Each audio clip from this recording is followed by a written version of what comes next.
Welcome to the Stoic Trading Psychology Podcast, where we merge the timeless wisdom of Stoic philosophy with the dynamic world of trading. I am FX Telepath, a trader since 2019, specializing in the supply and demand zone trading methodology. Every week on my YouTube channel, I dive deep into the Forex markets with forecasts to help you guys stay ahead of the curve. But here, it's not just about the charts and the technical analysis.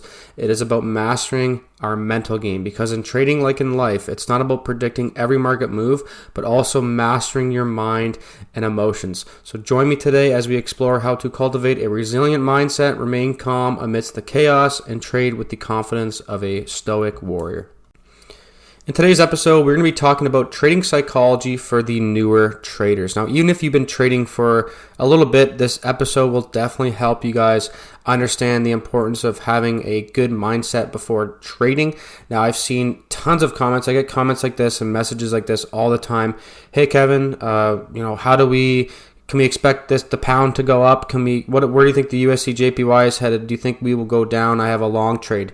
And it's kind of the wrong question in my opinion. So even if you've been trading for a little bit, this episode should definitely, help you guys. And one thing we need to consider when trading is we need to embrace the uncertainty and the market volatility. It's completely out of our control.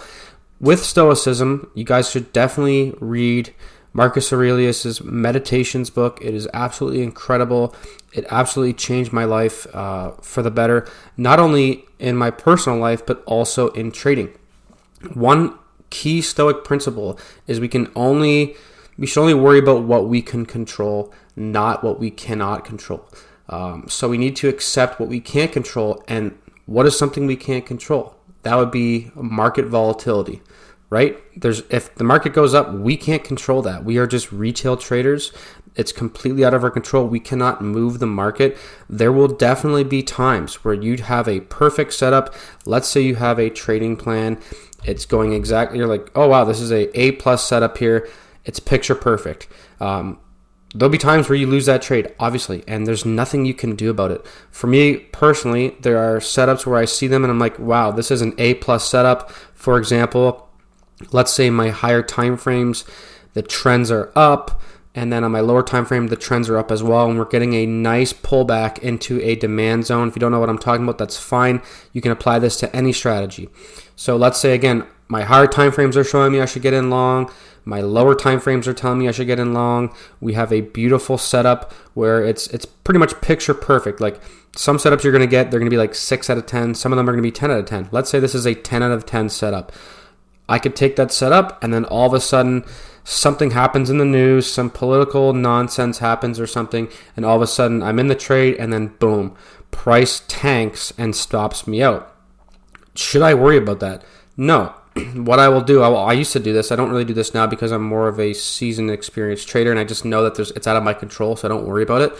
You just take a step back, realize, is there something that I did wrong? If you're day trading, if you're on the day trading time frames, which I'm not, was there economic data that was being released? Should I have taken this trade at this time or should I have waited? There are definitely questions to ask to see if you could prevent this from happening again. But a lot of the times, it's out of your control. What can you do about it? Nothing. There's no point in that instance of saying, wow, this is horrible. Like, trust me, I've been there where I'm like, wow, I'm an idiot. I shouldn't have taken this trade. And it's really not true a lot of the times. Now, let's say you take this setup, you think it's picture perfect, but then after you realize it's actually really not, that's a different story. But even if it's not a 10 out of 10 setup, it's like a 7 out of 10, 8 out of 10, and the trade doesn't work out, big deal, right? I saw a great quote from somebody on X, follow me on X at FX Telepath, and it was something like the idea of a stop loss is there to help you, the stop loss is there to ensure that you don't lose the war, that you only lose the battle, right? I think it's a fantastic quote. It's actually an incredible quote in my opinion, and because the stop loss is there. Yeah, you lost the battle, you lost the war, right? He lost the battle, you didn't lose the war. But if you don't have a stop loss in place, then you could potentially lose the entire war. So having that stop loss in place, taking that L is okay. One thing that I really jammed into my head when I first started trading. I don't know why it was so jammed to my head, but just the idea of having a stop loss on every trade is so extremely important.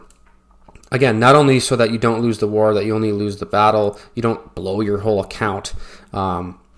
Obviously, that should be very obvious to anybody, but also because it'll hold up your capital, right? Let's say you risk way too much on one trade, and then you're down. You don't have a stop loss, and the price is just tanking and tanking and tanking, and then I'm just going to wait for this to recover. That might be a fine idea. It could recover. Obviously, anything is possible, but the issue with that is that now you have less capital to take more trades with. You could have taken a 7 out of 10 setup with no stop loss, price is tanking, you're just waiting for it to recover, you're in a massive drawdown. But then you see another 10 out of 10 setup and you can't take the setup, or maybe you can't risk as much on that setup because you have capital tied up on this other setup that's in a massive drawdown. So there's different ways to think about, why you should have a stop loss. It's extremely important. And like I mentioned earlier, tons of comments, tons of messages of like, I'm in this trade. Where do you think, like, can it go up? And like, I get that question all the time. And like, it's a very rookie question in my opinion. I always say, I don't know. Anything is possible. Show me your work. Show me your analysis. The market uncertainty is real. We cannot control that. And one thing you need to get used to as traders is taking losses. One thing that I don't day trade now. I am a swing trader / position trader with stocks kind of. But when I first started trading, I was day trading a lot, and what I would do is, I don't like to talk about position sizes. Nobody really knows how much I risk because that is irrelevant in my opinion. What I like to show is my forecasts on YouTube, right? So if you want to check out my work, that's what it is. It's all there on YouTube for the past 3-4 years. So that's where my work is. I don't talk about money or anything like that. It's all a percentage game to me. What percentage you make this year, that's what's important. Anyways, so like I was saying, when I first started trading, I was day trading and I was basically risking a small amount. Again, I don't talk about dollar amount, but I will say here, I was risking like $5 a trade. $5 could be a lot to you, so I'm sorry if you take offense to this, but $5 according to me was not a lot, right? Just like if you're a millionaire, you could be risking $100 in a trade and it's not a big deal. So the reason I was doing this was just to get involved and understand the psychology of it. Paper trading isn't really a great idea. Paper trading is really only a good idea for learning the software that you're trading on so that you can place an order properly. But you need to get used to the psychology aspect of trading. And with me, $5 every trade was enough for me to feel a little bit of emotion, right? Because okay, you lose $5, not a big deal, but you lose $5, 5 times in a row, then you're getting up there. And if you win the trade, that could be like $50 if it's a good winner, right? So it was enough for me to get that emotional side of trading. It was very important, and I did that. And what that allowed me to do is just get a bunch of experience. I would just wake up, I would just not take a bunch of trades. I had a little bit of a system with the supply and demand trading methodology, but it just helped me get used to that trading psychology aspect of things being out of my control. There was many times where I learned some lessons where I took a trade and it's all of a sudden price just absolutely tanked. And I'm like, why did that happen? And then I go to, forexfactory.com or whatever, and I look at the news. It's like, oh, okay, well, there's this economic data that was being released that I should have known about. I should have waited to take a trade rather than take a trade right before that took place. It's vital to be checking those times of when the economic data is coming out, right? Because if you take a setup and then price just absolutely tanks, it's probably some sort of economic data that you should have known about. Now, me as a swing trader, if that happens to me, I don't really care because I'm on the swing trading timeframes. If it's really bad data that comes out and it stops me out, it is what it is. Again, it's all about understanding that things are out of our control. The only thing that we can control is our actions, thoughts, and responses. And we have to let go of what is not. And what is not is the market movements, right? Life is filled with uncertainty, and so is trading. And the goal in trading is not to eliminate risk, but to manage it, right?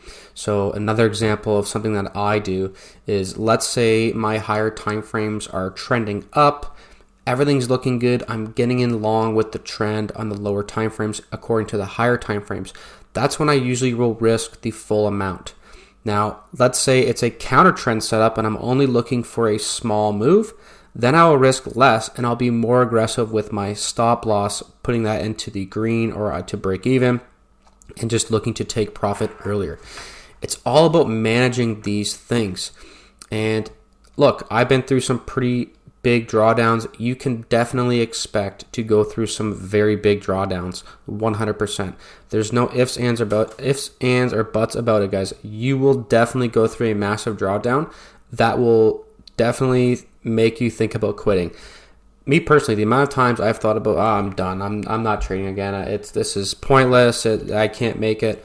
And then a lot of times that next trade is that winner, and it really just keeps you coming back. It's the same thing with golf. I don't know if there's any golfers that listen to the podcast, but you'll be having a bad round and no shots are going your way, you can't hit any greens, you can't hit any putts, and then you hit that and you're like, wow, I hate this game. It's a love-hate game with golf. Any golfer knows that. But a lot of the times, you're having a bad round, and then all of a sudden you hit one beautiful shot, you're like 200 yards out, you take your 3-iron, 4-iron, 3-wood, whatever club you're using, and you just hit a nice one on the green, you're like 5 feet away. Those are the shots that keep you coming back, right? It's the same thing with trading, where you can have that one trade that says, wow, I can do this, right? And another thing, too, is you don't need to, you could literally lose more than you win and be a profitable trader. That definitely changed my entire mindset, with trading. Obviously, it's easier to be winning more, and it's really all based on your psychology. If you have a really, really hard time losing, you should acknowledge, with trading, you should know yourself. That's huge. If you have a hard time losing, that's something you need to work on, definitely. But what you could do then is just simply look for smaller risk reward trades with a higher win rate, right? If you're looking for 1-to-1 trades, your win rate's going to be higher. If you're looking for, just to take it to an extreme, 10-to-1 trades, your win rate's going to be less. I'm sorry. Anybody that says they win 80, 90% of the time with a 5-to-1, 10-to-1 risk reward ratio, which I'm sure some people do, they're full of it. I don't believe them at all. So if you know yourself, and let's say you're okay with losing, right? I'm in the middle. I don't like winning, I love winning. I don't like losing, but I also, now that I'm more of a seasoned trader, I'm okay with losing more. Again, reading Marcus Aurelius's Meditations book 100% helped me with this. Again, it's losing is out of your control. Winning is out of your control too. But, understanding that losing is okay and it's fine is going to help you big. So what I was saying was, you could definitely just change up your risk reward and try to look for those quick moves rather than looking for the larger moves. If you have no problem losing and you're just have a strong mental game already, that's great. Maybe you could look for a higher risk reward with a lower win rate. It's whatever kind of floats your boat, right? Obviously, all this comes with back testing. You shouldn't just be pressing buy and looking for a 5-to-1, right? You have to have some, sort of system, in my opinion. And just as the Stoics believed in focusing on what we can control, in trading, we should focus on our strategy, risk management, and emotional control, rather than obsessing over the market volatility. And the mindset not only reduces stress, but it also improves our decision making, right? If you have a system where you know what you're looking for, you know your risk, you have that emotional control, you're not going to care what happens. You're going to just take the trade and move on if it's a loser and move on if it's a winner. Another powerful thing is not letting the highs and lows get to you. Yes, everyone talks about not getting mad when you take a loss and not getting upset. The same thing applies for winning a trade as well. You don't want to get overjoyed. Look, if you're a new trader and you've been trading for a week and you're listening to this podcast, it's fine if you get a winning trade and you're really excited about it. like, I'm not going to give you guys a hard time about that, but eventually it needs to almost be dull. And a good concept of this is, the idea, I firmly believe this too, the idea of if you look too much forward, let's say you're working a 9 to 5 and you look way too much forward for Friday, like you're really like, oh, Friday's coming up, I can't wait for Friday, and you get overjoyed about Friday, that only makes Mondays worse. Now, that doesn't mean that you can't look forward to things and you can't look forward to Friday, but it's kind of like the idea of having a flat line of emotion almost. Like a flat line isn't like, you'll have spikes up and down, but little spikes. You won't have these massive spikes up. Oh, it's Friday. Yeah. Oh my God. I'm going to party so hard. And then what that does is it makes Mondays so much more dreadful. So something that I've kind of introduced in my life is just the idea of trying to have an emotional flat line. Like, again, you're going to have small spikes in that flat line, but you're not going to have those massive spikes up and down, because it's the idea of if you go up, it's going to crash even harder, right? If you go down, it's going to feel great. I know so many people in my life where they live like that, where it's like they're either extremely happy, and it's usually on Fridays and on the weekend, and then when Monday, Tuesday comes around, it's like it's dreadful. They're just looking forward to Friday. So if you can apply that mindset into trading, it's key, right? Because if you get too over high on a win, that could lead to making bad decisions. Just like if you take a losing trade, that could lead to bad decisions as well.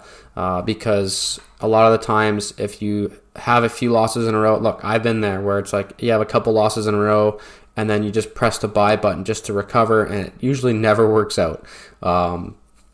So yeah, it's important to regulate those emotions and try to keep that flat line of emotions for winning and losing. And this is something that just comes with time, guys. Everything I'm going to be discussing in this podcast and future episodes, the idea of this podcast is to show you guys kind of the way of trading psychology. But again, you can't just listen to this podcast and just, now you have it. You can't. You have to. This all comes with experience. There's nothing I can tell you guys where it's like, now that's implanted into your head. Now you're trading perfectly with perfect psychology. It is impossible. It's something that you need to experience, and that's only going to come with time. In trading, discipline is also vital to your success. Just like a Stoic practices patience in the face of adversity, traders must learn to wait for the right moment to strike. Discipline in following a trading plan, it's akin to a Stoic's commitment to virtuous living. We have to remain disciplined in our trading, just like in real life as well. And there's things you can do in real life that can kind of correlate to trading and help you in trading. For example, I play poker. I used to play a lot more poker before our government ruined the online poker scene. But learning risk management in poker and psychology in poker helped me with my trading, and vice versa, right? I was already kind of trading before playing poker, so it kind of helped me with both ends. But things like that can definitely help.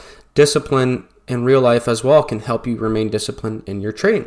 If you wake up every day and you have a plan of, okay, I go to work from 9 to 5, I come home, I eat, and I go to the gym at night. If you remain disciplined to that, it will definitely kind of leak into your trading psychology and trading discipline as well. You have to have a trading plan. This podcast is designed for newer traders. So I always tell the newer traders, it's okay if you look, I trade supply and demand. I think you guys should definitely look into supply and demand zone trading. It's extremely powerful. It is not the only profitable trading system though. There's tons of profitable trading systems, and the holy grail is what you come up with for yourself. I always recommend new traders explore, look around, look at different strategies. So, whatever intrigues you, look into it, back test it, right? Don't just say, okay, I saw a guy talk about support and resistance, I'm a support and resistance trader now. No, back test it, look into it.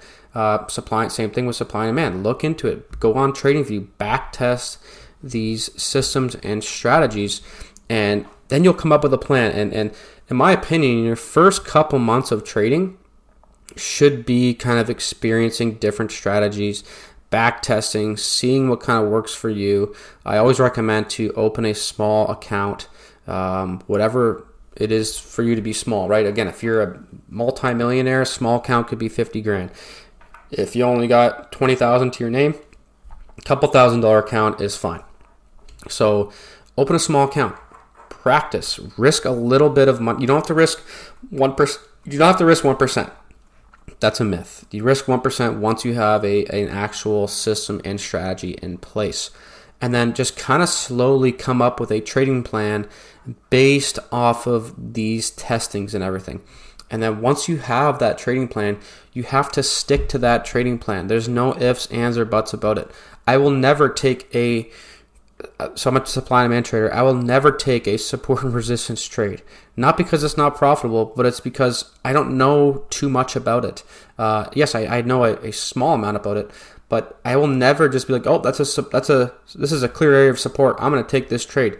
No, I take supply and demand zone trades. I know exactly where to place my order around the zone. If you don't know what I'm talking about, it's more of it. The supply and demand zones it's a zone right on the chart. So you enter right before the zone with a stop loss below the zone, and that's what I do. I already know exactly what I'm doing.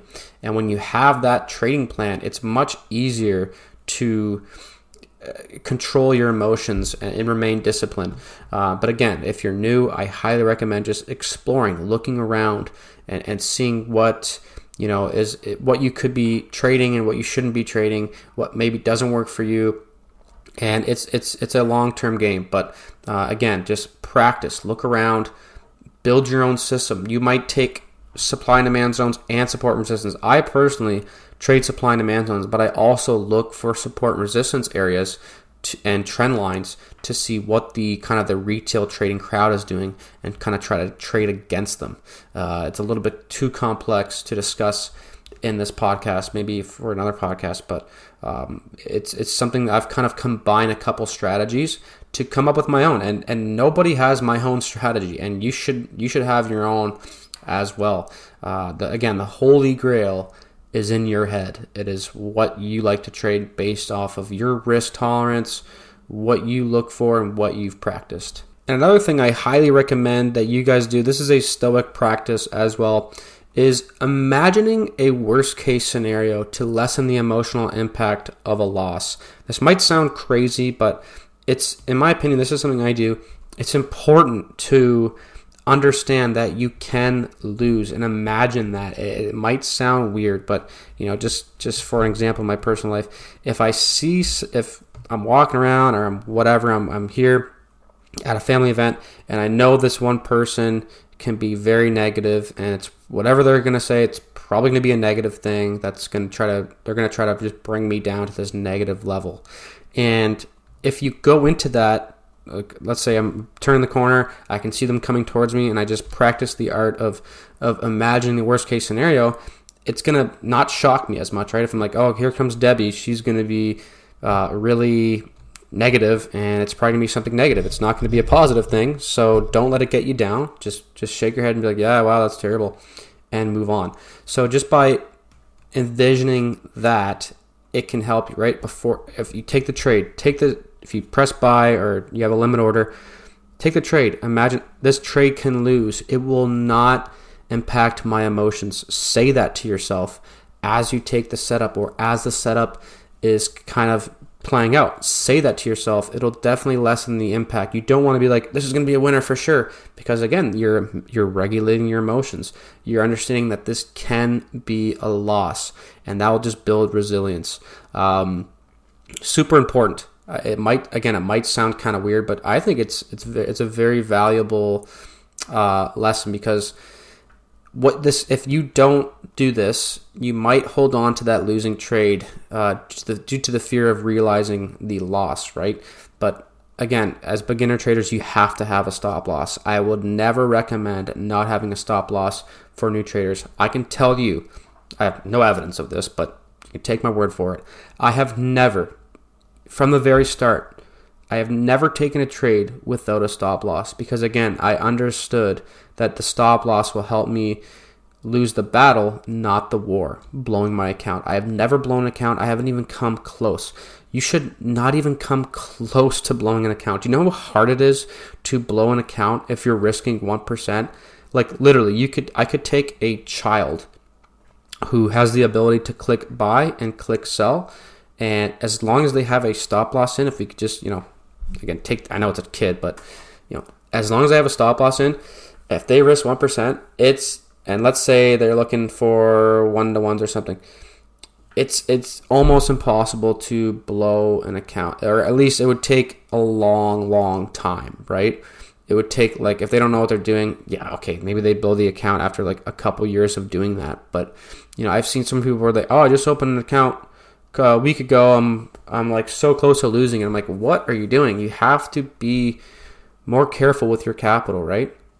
It's very important, and a lot. The problem is the social media traders out there, they really promote basically borderline gambling, and it's not good. And a lot of people don't want to take a loss. You have to take your ego out of trading. You have to understand. You have to go into trading saying, I'm not a good trader right now. I'm going to lose. I'm just trying to get better. And if you practice the art of getting better rather than seeing results, it will pay dividends, right? You shouldn't go into trading trying to make money. Yes, that's the end goal, is to make a profit trading, obviously. But if you go into trading with the idea of, I want to learn this, right? The reason I learned trading is, yes, I wanted to be rich. I wanted to trade for a living. That's why I got into it. But in my career, I understood that it was about learning the game, and then the money will come, right?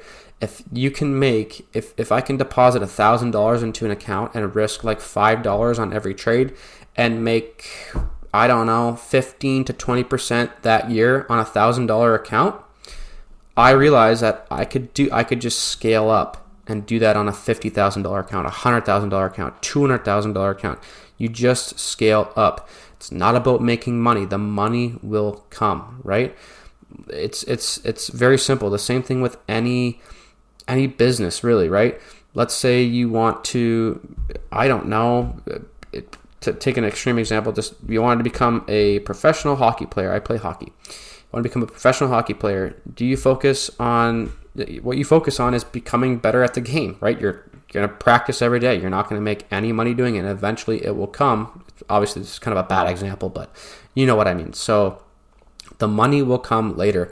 Focus on becoming a better trader and mastering your emotions, understanding that you can lose, and again, the money will come. Too many traders are focusing on making a quick buck, and I do blame that on a lot of these social media traders out there who they post I won $100,000, which is probably all fake in my opinion, because anything can be fake. That's why I do not show P&L. And anyone who says, why should I go join your group? I say, go to my YouTube channel, FX Telepath, and look at my Forex forecast that I have released for the past 3 to 4 years. I don't know the exact time frame. It's all there. You can look at everything. You can see what I said. You can see the accuracy, where these other people are mostly just posting their P&L screenshots, and that's fine. Anybody can be profitable even in a year. There's another trader out there, I'm not going to name names, but they have, this is my broker statement for the past year, and sure, let's give them that. What about the year before, right? And a lot of times too, they're just trading the overall stock market, like the S&P, and it's all you need to do is press buy and you're going to be profitable. That's not really you're a profitable trader, that's fine, but it's kind of different than if you're trading Forex and you're looking for longs, you're looking for shorts, and you're profitable that way. It's kind of two different situations. So don't get distracted by these social media traders. I highly recommend, if you are going to embark on the trading journey, do not follow these people that are basically borderline gambling and trading. It's gambling. It's not trading. You're probably better off just investing for the long run, buying dividend-paying stocks if you want to make money. If you just, again, I promise you guys, if you just focus on building a craft, learning trading, become obsessed with it, you will do good. With supply and demand zones, it's like I could do this stuff blind now, and it's only because I have a passion for it. I love opening up a chart, looking at the zones, seeing what's going on. It's just, I don't know, it gets me going, and that's why I do it, and that's why I love doing the forecasts and everything as well. It's a love for the game, and then what has happened? Well, the money has just come. Again, I was risking I'm not going to discuss how much I risk per trade now, but I was risking $5 a trade. There was times where I was even risking like $2.50. And it was just so that I could practice. And I from the very start, I understood that. And that's kind of why I'm doing this podcast, is to kind of help traders go on the same journey that I went on, where I kind of trust me, I did not have my emotions under control at that time. I promise you that. That has come with time.